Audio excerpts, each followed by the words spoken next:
Ayşem apa bugünkü rahlar tığım ketdi go. Bugünkü rahlar bir-birisini isel deseniz Jım paxtı rahlar bu. Ha, buncha nimdikisiz? Buni bir yang tuğutluq kızımızga, bolsaga özüge, oxşaş onu bolla yutqan köpe, yustuk, aşnaqtımız. Ürümçilik bir kızımızga. Tuğutluqlağı, Ha. yoki paxtıraqlarını kımısı. Var raqtıçı şundaqmı isil. Babaqlağım bulduğan, opalarım pişirdiğan degende, mana şu paxtırçılıklarımızı tutup, aşnaqtı kimiz hem de bu pitkenden aytım çıraylık bir yürüş yutqan köpler. Başlar takınımızı. Ha.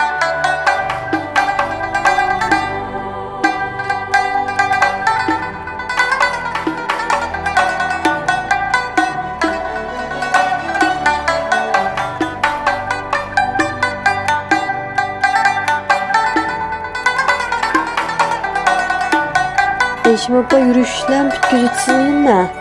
Gitti onu bollan ki yürüyüşleri. Ecem ketçik gitti go. Mağı. Ay Yandısın bu. Yöge Yögige. ne? Mahmazlaştırıldı falan. Onu bollan diyem diyem. Opsi. Mav yandan doğulduğun babağı. Bir mav yöge. Çimtekler ecem yürüyüş gitti. Mav babağınaki yostu koyayım. Mav babağımızniki yutku ne bu amdi? Karan. Bu çoğulukta. Bir şeyin üstü yapıdığan dedi. Hazır maynak ona balla bir yürüyüş. Oyun akılda mı gitti? Dışın akıldan bu çıktı. Karan o akıdaki eskerlerin maslaşık etken. Bunu şu ürümçide evet insan aşağı bir sanımız yenge.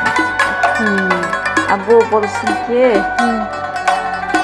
bana mavi apsınki köpsi. Yutku ne? Yutku ne? Şaş tikildi hem de bular. Bizniki ma vaxtimiz sal qısa qalğan sebeplik ma paxtısını apsı öz qıran boldu.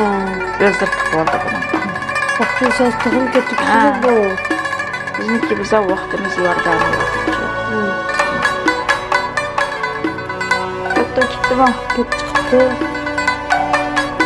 Vaxtını can baxtıraq, çilteklen qaram. Soruq.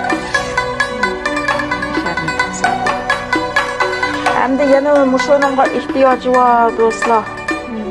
Bizden alaqalışsanızlar buldu. Bizni o'rnimiz Pichonlik uchun Yanshadadi 7-chi kanal. Telefon nomerimiz 990 9 Undidar o'rtaq nomer.